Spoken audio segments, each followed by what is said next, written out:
No final das contas, o ritual ele só vai se tornar um ritual de cobrança. E a ideia não é essa.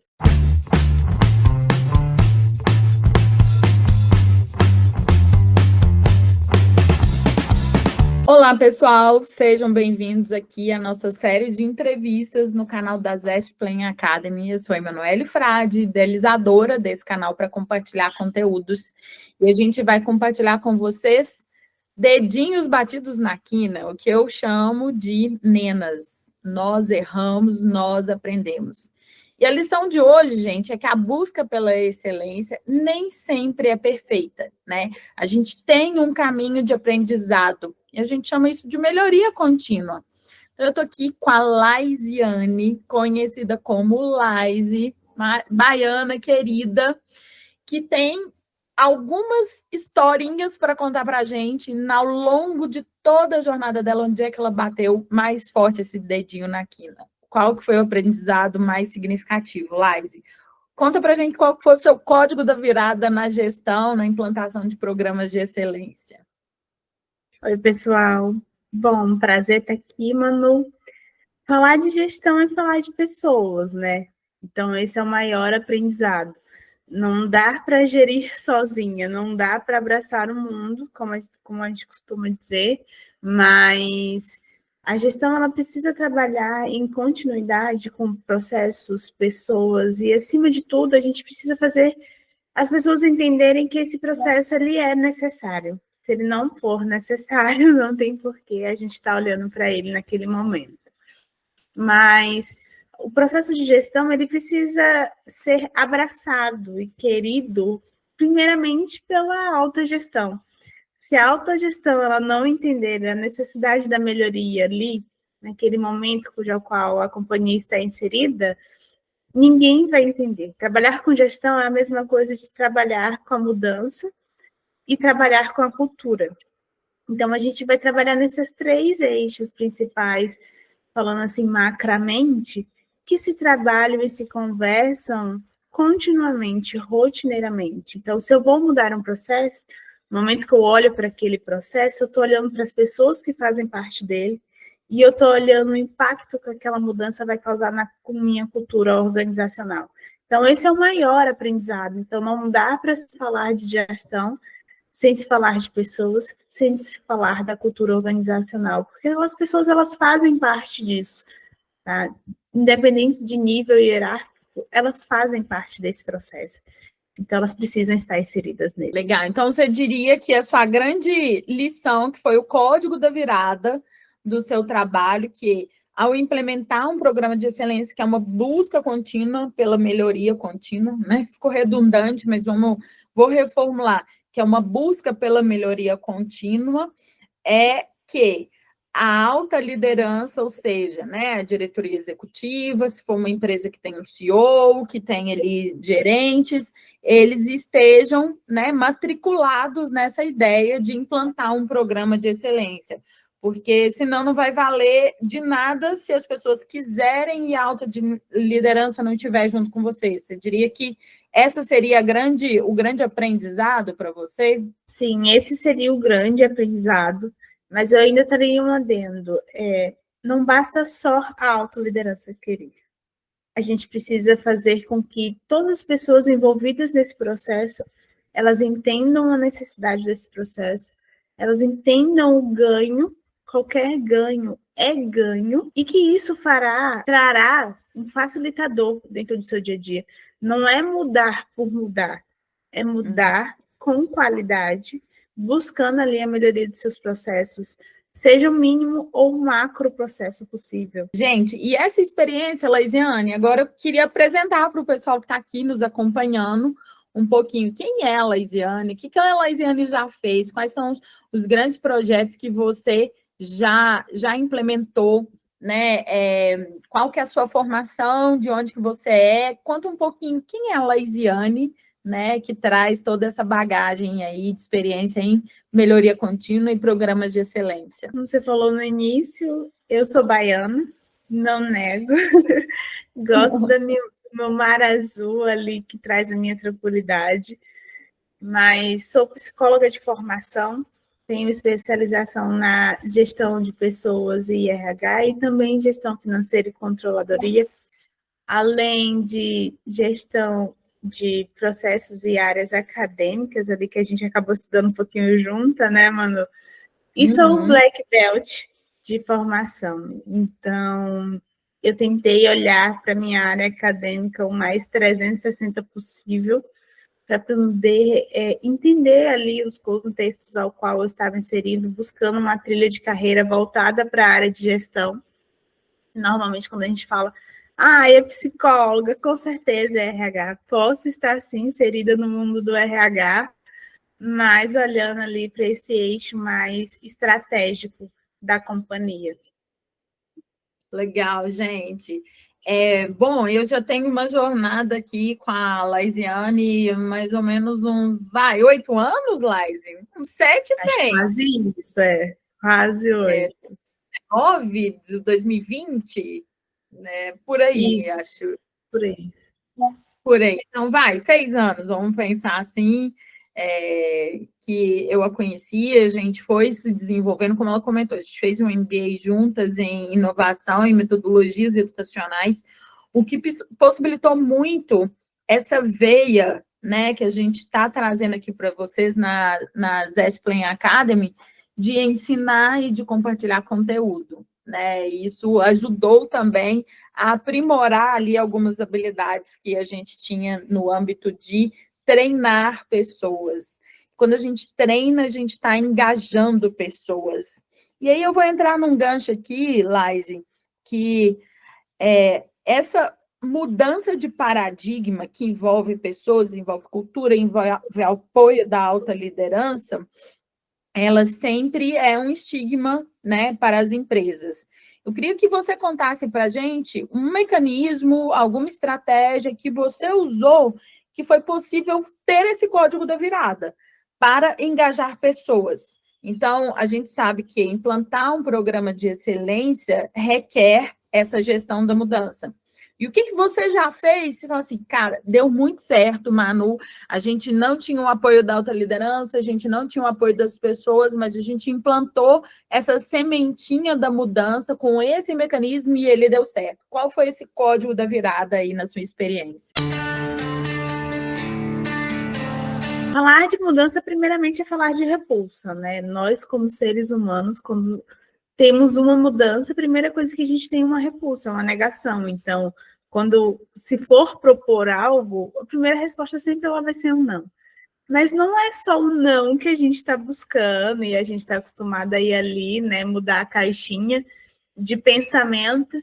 Então, eu costumo dizer sempre essa frase, o Chorão ele cantava, o impossível era só questão de opinião.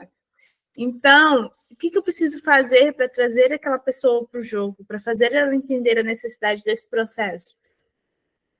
É fazer ela entender que aquilo é possível. E aí eu dou essa alternativa para essa pessoa parar e pensar. Mas não é possível. Síndrome da Gabriela. Sempre foi assim e vai continuar assim. Brinco com isso também, tá? Porque é o que a gente encontra no dia a dia. Mas a pessoa ela entender que aquilo ali é possível, e aí eu questiono, e se não fosse desse jeito?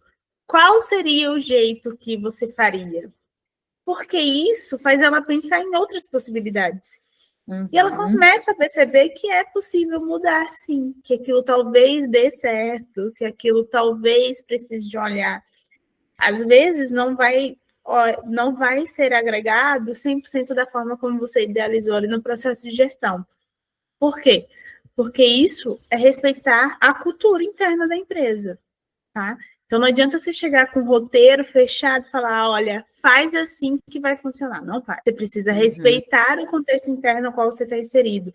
Então você vai olhar para aquele contexto e vai dizer, olha, o processo é esse. Mas para mim executar o processo eu tenho 5 passos. Mas aqui na sua organização, na sua empresa, a gente vai fazer ele em 8. Porque a gente vai respeitar o processo interno que está inserido. Estabelecer, você diria, então, que esse processo da resistência à mudança é estabelecer camadas de acordo com a cultura daquela empresa, para que durante o processo vá se ganhando apropriação sobre isso? Sim, também as pessoas elas precisam ser apropriadas nesse processo. São elas que executam, são elas que fazem parte, são elas que estão ali no dia a dia, no front, né? Transportando a informação ou colhendo a informação. Então, é super fundamental que elas tenham ciência disso. E quando a gente fala de organização, um receio de muitos gestores que eu encontro eu não posso abrir a minha DRE, por exemplo, para todo mundo. Mas eu não estou te pedindo para você abrir a sua DRE escancarada. Estou te pedindo para você trazer aquela pessoa e mostrar para ela o que cabe nela e o impacto dela em cima da sua DRE. Então, assim, eu não quero que você espelhe tudo. Eu quero que você dê pertencimento às pessoas que estão inseridas nesse processo. É diferente. E esse é um ótimo ponto que eu estava aqui exatamente destacando um item que eu ia te perguntar e você trouxe.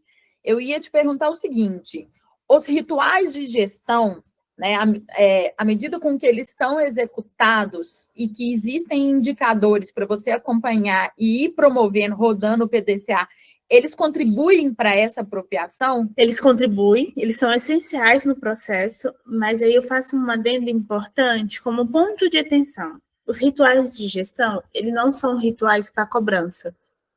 Eles são rituais para você olhar para aquele indicador e ver como ele está acompanhando e crescendo durante o ano.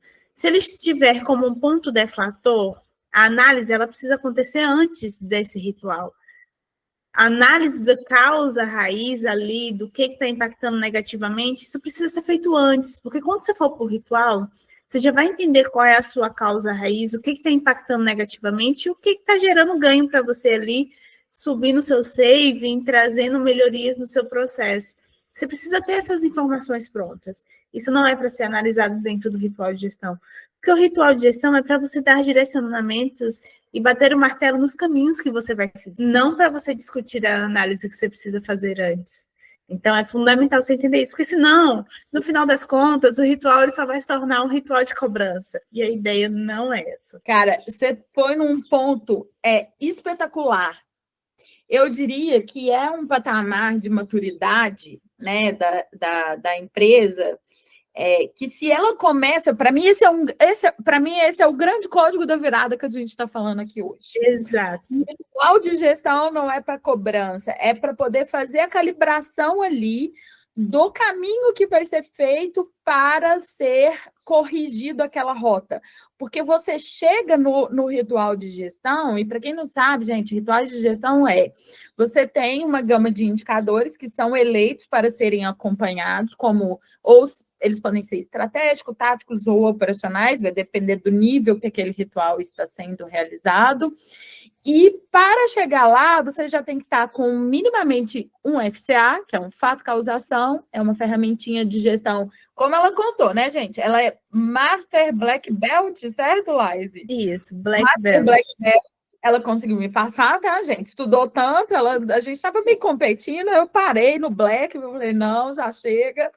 Mas o que eu queria dizer quanto mais você vai aprimorando a maturidade de gestão, você vai incorporando ferramentas. E essa é bem básica, que é você ir lá, analisou o seu indicador, viu que você tem um problema, você identifica o fato, vê a causa e já promove uma ação corretiva.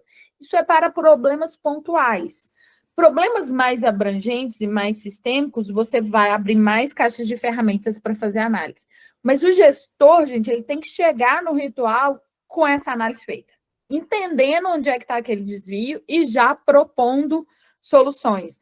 Ali no ritual, você vai fazer uma calibração, você vai ter outras pessoas com diferentes olhares que pode ajudar nessa solução, mas a análise ela já tem que ter sido feita. Para mim, é o grande código da virada aqui que você trouxe de coisas, aliás, de mecanismos, né, que podem ser feitos ali para a gestão. Precisa ser feito assim, senão a gente fica só naquela cobrança, e porque não é uma cobrança exacerbada. É um ponto importante também para se falar. Porque o CEO que vai estar ali nesse ritual de gestão, ou o diretor, ele quer entender por que aquele resultado está negativo. Ele não quer ouvir um retorno de, eu vou verificar e eu trago para você. Não é isso que ele quer. Ele quer entender o que está acontecendo dentro da empresa, o que está acontecendo ali com a diretoria dele, por que eu estou com um save negativo e não positivo. Ele quer entender o porquê disso. Então, ele vai te fazer perguntas, ele vai indagar cada vez mais. E se você não souber a resposta, ele vai marcar 1, 2, 3 rituais de gestão até entender essa resposta. Então, a partir do momento que a gente tem ali um indicador deflator que está trazendo um resultado negativo, eu, como gestora, eu preciso fazer essa análise antes para quando eu for para o meu ciclo de gestão, né, para o meu ritual de gestão, eu já ter uma resposta do que está causando aquilo ali. Ou seja, eu já tenho a minha causa raiz. A minha causa raiz é porque a gente teve uma nota faturada que a gente não contabilizou, ou qualquer outro motivo, tá? Eu estou citando um exemplo, mas é isso que acontece. Então, assim, DRE, o demonstrativo do nosso resultado, é exatamente isso. É olhar para aquele fluxo e ver onde a gente está elevando os resultados e onde a gente está caindo com esses resultados, e já ir para a mesa ali do ciclo de gestão, para a reunião, olhando para eles e dizendo, olha, para me corrigir isso, eu tenho essa opção, a opção A, X e Z. Qual que a gente segue e dali partir para a execução do processo? Bom, dando continuidade aqui ao nosso tema, né? Então, a gente está falando de mecanismos de gestão que contribuem muito. E aí, olhando para o programa de excelência, né? E aí, gente, vou trazer aqui só o conceito. Imagine que uma empresa ela já tem ali alguns indicadores que já estão maduros, padronizados, já estão estabilizados, né? E os rituais de gestão ajudam a estabilizar esses indicadores e esses dados. Estabilizar no sentido de as regras de negócio estão bem definidas, você já tem ali uma provisão da sazonalidade desses dados, então já deu uma estabilizada, você consegue tê-los ali para a possibilidade de levá-los para um programa de excelência. E esse programa de excelência, gente, um book de indicadores onde você, se você tiver várias operações, você pode competir entre elas. Se você tiver indicadores que são transacionais entre áreas, né, como SLAs, por exemplo, você pode pôr ali internamente quando você não tem mais de uma unidade de negócio, mas ele estabelecer ali algum tipo de competição / premiação, que é um reconhecimento, quais são ali as melhores práticas, né, entre essas unidades ou entre essas áreas.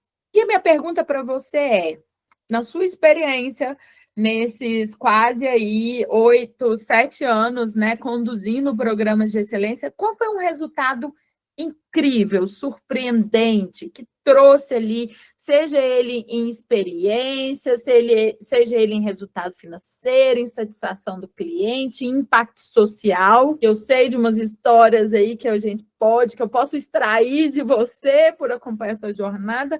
Qual que foi o que mais te chamou a atenção que foi oriundo de um programa de excelência? Nossa, fazer com que grandes gestores entendam que dá para trabalhar assim, aquela famosa caixinha, que dá para se planejar qualquer coisa dentro de uma unidade de negócio em tempo hábil, sem fugir dos processos, e fazer a roda, que a gente chama o ciclo do PDCA do processo, né? Porque sim, a gente olha como uma roda, ela funcionar do início ao fim. Isso foi uma virada de chave, porque normalmente quando a gente chega em qualquer organização, pensando assim macramente, pelo menos nas minhas experiências, eu sempre encontrei isso, as coisas, elas, falando da caixinha, vamos falar da caixinha, falando da caixinha, ela é usada para tudo, né? Aquele dinheiro, aquela caixinha ali que era para ser emergencial, ela é usada para tudo. E você deixar uma organização rodando 100%, sem a utilização da caixinha, e ver esse fluxo continuar, independente de você estar ou não presente no processo, é um grande ganho. É uma virada de chave na cabeça do gestor que a gente olha e fala, meu Deus, mas isso aqui é para emergencial, isso aqui, se o teto cair, não para mim comprar um brinde de um evento que eu poderia ter programado há 2 meses atrás. Então, é muito disso. Não só isso, mas você vê as pessoas querer participar do processo, e eu estou falando agora como participação do programa de qualidade como um todo, querer participar daquilo, fazer parte daquilo, é o maior ganho. Sabe, às vezes quando a gente vai implementar o programa, aí as pessoas pensam, nossa, é mais uma coisa, é mais uma atividade. E aí você acaba mostrando para eles que aquilo ali não é nada mais além do seu dia a dia feito com excelência no processo. Isso é uma grande virada de chave. Eu acho que, para mim, essa é a cerejinha do bolo. Você olhar para as pessoas e ver elas empolgadas participando desse processo. Para mim, é o maior ganho. Matriculadas mesmo, né? Nesse exemplo que você trouxe, né, a gente está falando o quê? De planejamento orçamentário e despesas extraordinárias não planejadas. E o uso dessas despesas através desse caixa emergencial, ele não é... O caixa emergencial, ele não é regra, ele é exceção. Ou seja, você precisa ter um planejamento orçamentário para os custos da sua operação e ter ali algo para, de fato, aquilo que não é do dia a dia, né? Então, ou seja, ele não é regra, ele é exceção. E fazer com que as pessoas planejem esse orçamento para que, de fato, o uso do caixa emergencial seja para situações extraordinárias, mostra, né, que as pessoas, se elas matricularem na ideia, né, desses elementos de gestão, desses mecanismos, é possível fazer. Eu posso traduzir assim o que você contou, por exemplo? Pode, é exatamente. Muito bom, Laise. Bom, gente, nós falamos aqui de um aprendizado, então, só recapitulando, né? Aqui a gente falou sobre pessoas, então, processos são executados por pessoas, e isso, né, as pessoas, tanto a alta liderança quanto o time tático e operacional, estarem matriculados, né, na ideia da excelência, é um grande aprendizado. Então, como é que você desenvolve esses mecanismos, né? Trazer a pessoa e mostrar para ela que é possível, fazer perguntas, e se com outros caminhos, né? E se você fizesse isso, se fosse aquilo. Falamos de rituais de gestão, quanto eles aprimoram a maturidade, né, das empresas em relação a acompanhar. Acho que tem um grande dica de ouro aqui, vá para o seu ritual de gestão com o seu indicador analisado, com as suas análises de causas. Então, dica de ouro da Laisiane Baiana aqui com a gente. E, por fim, um grande resultado que ela trouxe é possível fazer um planejamento orçamentário sem usar o caixinha emergencial para tudo, né? Esse, para deixar um final, né, seria o último grande virada de jogo aí da sua carreira, liderando programas de excelência. Laise, muito obrigada. A gente está muito feliz de poder contar com os seus conhecimentos aqui no âmbito, né, de gestão de processos e excelência operacional. Em breve a gente vai ter mais conteúdo sobre isso, e entrevistar uma pessoa, uma profissional que está há tanto tempo liderando essas iniciativas de excelência dentro das empresas é muito bacana para a gente dividir, porque a ideia é gente como a gente contar coisas aqui que aconteceram, né, do nosso dia a dia, para as pessoas se sentirem, né, abraçadas, que estão juntas, faz parte e acontece. Muito obrigada por estar aqui com a gente te espera de novo no próximo momento. Claro, e eu volto com muito prazer. Obrigada pelo convite e nos vemos em breve. Nos vemos em breve aí nas rodadas de excelência. Obrigada, gente. Até a próxima.